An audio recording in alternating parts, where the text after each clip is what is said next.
দাদু, আমি আজকে বন্ধুর বাড়িতে বেড়াতে যাচ্ছি। আমার বন্ধুর আজকে জন্মদিন। আচ্ছা ঠিক আছে দাদু। দাদু শোনো, কি হয়েছে দাদু? তুমি হিজাব পরোনি কেন? দাদু, আজকে আমার বন্ধুর জন্মদিন, ওখানে কেউ হিজাব পরে যাবে না। আমি হিজাব পরে যাব কেন? আর তাছাড়া আমার হিজাব পরতে ভালো লাগে না। আচ্ছা ঠিক আছে, তুমি একটু দাঁড়াও, আমি আসছি। আচ্ছা। দাদু এই দেখো আমার হাতে দুটো কৌটা, এখানে দুই কৌটাতে চিনি আছে, একটা ঢাকনা দেওয়া আছে, একটা খোলা আছে। তুমি এই দুইটা ছাদে রেখে আসো। ঠিক আছে দাদু।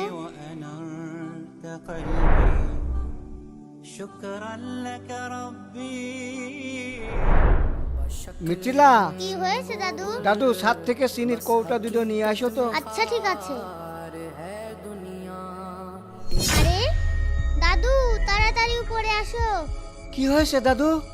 কি হলো? দাদু, তুমি যে দুটা কৌটাতে চিনি দিয়েছিলে, একটা খোলা ছিল সেটাতে পিঁপড়া উঠে গিয়েছিল, যেটা ঢাকা ছিল সেটাতে পিঁপড়া উঠেনি। মাশাআল্লাহ দাদু, আমি এটাই বুঝাতে চেয়েছিলাম, এই চিনিটা ঢেকে রাখার কারণে যেভাবে পিঁপড়ার হাত থেকে রক্ষা পেয়েছে। মেয়েরা হিসাব পড়লে বাজে লোক এবং খারাপ মানুষের খারাপ নজর থেকে হেফাজত থাকে। আলহামদুলিল্লাহ, তাহলে আজ থেকে আমি নিয়মিত হিজাব পরবো।